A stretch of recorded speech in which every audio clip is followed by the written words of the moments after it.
Hello guys, welcome back to my channel. അപ്പോൾ ഇന്ന് നമ്മുടെ ഒരു അടിപൊളി ഡേ ആണ്. ഇന്ന് ഭയങ്കര ക്ലീനിങ്ങും കാര്യങ്ങളൊക്കെ കുറേ പരിപാടിയുണ്ട്. അപ്പോൾ രാവിലെ നല്ല ഫ്രഷായിട്ട് ഒരു കാപ്പിയൊക്കെ കുടിച്ചിട്ട് സ്റ്റാർട്ട് ചെയ്യാമെന്ന് വെച്ച് ഇന്നത്തെ നമ്മുടെ സൂപ്പർ ഡേ സ്റ്റാർട്ട് ചെയ്തു.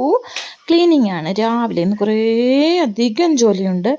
ഇന്ന് മറ്റ് തിരക്കുകളൊന്നും ഇല്ലാത്തതുകൊണ്ട് ഫ്രീ ആണ്. അതുകൊണ്ട് അപ്പം നമുക്ക് ഡീപ്പ് ക്ലീനിങ്ങിലേക്ക് കിടക്കാമെന്ന് കരുതിയിട്ടാണ്. അപ്പം ക്ലീൻ ചെയ്ത് വന്ന കൂട്ടത്തിൽ മോളുടെ കുറേ ക്രിയേറ്റീവ് ഐറ്റംസാണ്.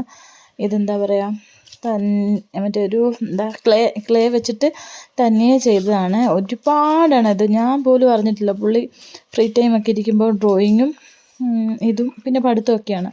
അപ്പോൾ എപ്പോഴൊക്കെയോ ചെയ്ത് വെച്ചിരുന്ന കുറേ ഐറ്റംസ് ക്ലീൻ ചെയ്ത് വന്നപ്പോൾ കിട്ടിയതാണ്. അതെല്ലാം ഒന്ന് വീഡിയോ എടുത്ത് സെറ്റ് ചെയ്യാമെന്ന് കരുതി കാണിക്കുകയാണ്. അപ്പോൾ മോളുടെ റൂമിൽ കുറേ ടെഡിക്കൊക്കെ നല്ല പൊടി അടിച്ചിട്ടുണ്ടായിരുന്നു. അവരെല്ലാം കഴുകാൻ എടുത്തിട്ടുണ്ടായിരുന്നു. പിന്നെ എന്ന് നടക്കുമെന്ന് അറിയത്തില്ല. ഇന്ന് എല്ലാം പൊടിയെല്ലാം തട്ടി മാറ്റി വെക്കും. കഴുകാനുള്ളതെല്ലാം അവിടെ എടുത്തിടാം. ബാക്കി കാര്യങ്ങളെല്ലാം ചെയ്യാം. രണ്ടും കൂടെ ഒന്നിച്ച് നടക്കുമെന്ന് തോന്നുന്നില്ല കേട്ടോ. സമയം കിട്ടുവാണെങ്കിൽ നമുക്ക് ചെയ്യാം. ഫുള്ള് എല്ലാം ടേബിളെല്ലാം ഷീറ്റെല്ലാം വേറെ മാറ്റിയിട്ടുണ്ടായിരുന്നു. കളിപ്പാട്ട ഐറ്റം കൊണ്ട് ഈ വീട് നിറഞ്ഞ്. ഞാൻ അവിടെ ഇവിടെയെല്ലാം മാറ്റി വെച്ചേക്കുമായിരുന്നു. ഞങ്ങൾ ക്ലീനിങ് എല്ലാം കഴിഞ്ഞിട്ട് പുറത്ത് പോയി ബിരിയാണി വാങ്ങിച്ചിട്ട് വന്നിട്ടുണ്ടായിരുന്നു. അപ്പോൾ നമ്മളത് കഴിച്ചിട്ടുണ്ടായിരുന്നു. നല്ല ടയേർഡായിരുന്നു കേട്ടോ.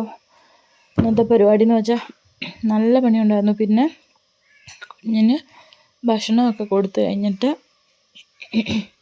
വീണ്ടും നമുക്ക് മറ്റ് ചില ജോലികളുണ്ട്. അടുക്കള ക്ലീനിങ്ങിലോട്ട് കയറാൻ പോവുകയാണ്. ഉച്ച കഴിഞ്ഞിട്ടാണ് നമ്മൾ അടുക്കള ക്ലീനിങ്ങിൽ. ഇത് കണ്ടോ, യാദൃശ്ചികം എന്ന പോലെ തന്നെ നമ്മുടെ വീട്ടിലെ മിക്ക ഐറ്റംസും ബട്ടർഫ്ലൈയുടെ ആയിരുന്നു. ഞാനത് ഇന്ന് ക്ലീൻ ആക്കിയപ്പോഴാണ് ശ്രദ്ധിച്ചത് കേട്ടോ. എന്തോ നോക്കി, ഇതെല്ലാം ഒന്നിച്ച് വാങ്ങിയതുമല്ല. നമ്മുടെ അടുപ്പ് അതുവരെ ഇതെല്ലാം വേറെ വേറെ ദിവസങ്ങളിൽ പല തവണയായിട്ട് വാങ്ങിയിട്ടാണ്. പക്ഷേ ഇപ്പോൾ ക്ലീൻ ചെയ്തപ്പോഴാണ് ഞാനിത് ശ്രദ്ധിച്ചത്. പിന്നെന്താ, അടുക്കള വൈറ്റ് ടൈലിട്ടതുകൊണ്ട് എപ്പോഴും നല്ല ക്ലീനായിട്ട് കിടക്കും. അതെനിക്ക് ഭയങ്കര ഇഷ്ടമാണ് കേട്ടോ. അപ്പോൾ ഏട്ടനെ മുട്ട വൈകിട്ട് കൊണ്ടുവന്നപ്പം 2 എണ്ണം കവറിൽ പൊട്ടിയിട്ടുണ്ടായിരുന്നു. അപ്പോൾ അതെല്ലാം കഴുകി സെറ്റാക്കി മാറ്റി എടുത്തൊക്കെ വയ്ക്കുകയായിരുന്നു. ക്ലീനിങ് നമ്മുടെ അത് കണ്ടില്ലേ, പ്ലാന്റ് എടുത്ത് മേളിൽ വെച്ചിട്ടുണ്ടായിരുന്നു. ഇവിടെ താഴെ ഇരിക്കുന്നതിലും രസം അത് അവിടെ ഇരിക്കുന്ന ഇച്ചിരി കൂടെ ലുക്കാന്ന് തോന്നിയിട്ടുണ്ടായിരുന്നു. ഞാൻ കുറേ അധികം പൂച്ചട്ടികൾ വാങ്ങാനായിട്ട് പ്ലാൻ ചെയ്യുന്നുണ്ട്. നമുക്ക് കുറേ അധികം വേണം. ഇന്നറ് പുറത്ത് വയ്ക്കാനായിട്ടല്ല, ഇന്നർ പ്ലാന്റിൽ വെക്കാൻ വേണ്ടിയിട്ട് വൈറ്റ് കുറേ. പിന്നെ പരിപാടിയും കാര്യങ്ങളെല്ലാം കഴിഞ്ഞിട്ടുണ്ടായിരുന്നു. നമ്മൾ എല്ലാം തീർത്തിട്ട് നൈറ്റ് ഫുഡ് കഴിക്കാനുള്ള തയ്യാറെടുപ്പിലാണ്. അപ്പോൾ ഇനി ക്രിസ്മസും ന്യൂ ഇയറും എല്ലാം വരുമല്ലേ, നമുക്ക് അടിച്ച് പൊളിക്കണ്ടേ. ഒരുപാട് പ്ലാനിങ് ഉണ്ട് കേട്ടോ. അപ്പം ഓംലെറ്റ് അരിഞ്ഞെല്ലാം വെച്ചപ്പോൾ ഏട്ടൻ പറഞ്ഞു ഞാൻ ഫ്രൈ ചെയ്ത് തരാം, തട്ടുകട സ്പെഷ്യൽ ഉണ്ടാക്കി തരാം എന്നൊക്കെ പറഞ്ഞിട്ട് കൂടിയിട്ടുണ്ടായിരുന്നു. ഇത്രയും വലുതൊഴിച്ച് കഴിഞ്ഞാൽ തിരിച്ചിടുന്ന കാര്യം എനിക്ക് അതിലും റിസ്ക്കാണ്. അപ്പോൾ ഏട്ടൻ ഇപ്പോൾ കാണിച്ചു തരാമെന്ന് പറഞ്ഞാൽ ആ ചെറിയ സ്പാനർ ഇങ്ങെടുത്തേന്ന് പറഞ്ഞിട്ടാണ് വന്നിരിക്കുന്നത്. ഏകദേശം സെറ്റായിട്ടുണ്ടായിരുന്നു. അപ്പം നമ്മൾ ഭക്ഷണമെല്ലാം എടുത്തിട്ടുണ്ടായിരുന്നു. ദോശ വാങ്ങിയിട്ടുണ്ടായിരുന്നു. അപ്പം അത് കഴിഞ്ഞിട്ട് ഞങ്ങളൊരു ഓംലെറ്റ് അടിച്ചാണ്.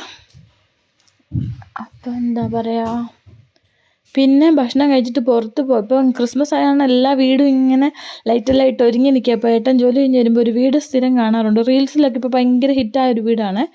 കോട്ടയം ചിങ്ങവനം റൂട്ടിൽ ഇതെല്ലാ വർഷവും 20 വർഷത്തിന് മുകളിലായിട്ട് ഈ വീട് ഇതുപോലെ അലങ്കരിക്കുമെന്നാണ് പറയുന്നത്.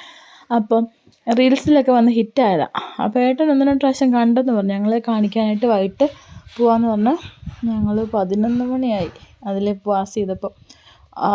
ആ സമയത്തും ഒരുപാട് ആളുകൾ വന്ന് വണ്ടി സ്റ്റോപ്പ് ചെയ്തിട്ട് ഫോട്ടോയും റീൽസും എല്ലാം എടുക്കുന്നുണ്ടായിരുന്നേ. അപ്പം ഇവിടെ വെച്ചിട്ട് ഇവിടുന്ന് കുറേ പോകണം ഉള്ളിലോട്ട് വീട്ടിലോട്ട്. അപ്പം ഈ താഴെ വെച്ചിട്ട് എൻഡിലെ ഒരു കയറ് കെട്ടിയിട്ടുണ്ട്. വണ്ടികളൊന്നും അകത്തോട്ട്, എല്ലാവരും ബൈക്കൊക്കെ അകത്തോട്ട് കയറ്റിയിട്ടൊക്കെ വീഡിയോ എടുക്കുമായിരുന്നു. അപ്പം അത് തടയാൻ വേണ്ടിയിട്ട് അവർ കയറൊക്കെ കെട്ടിയിട്ടുണ്ടായിരുന്നു. അവിടുത്തെ ആളുകൾ വീട്ടിലെ ആൾ വാതിലിലുണ്ടായിരുന്നു. ഞങ്ങളും കുറേ വീഡിയോ ഒക്കെ എടുത്തിട്ടുണ്ട്. അപ്പോൾ okay, bye bye, good night.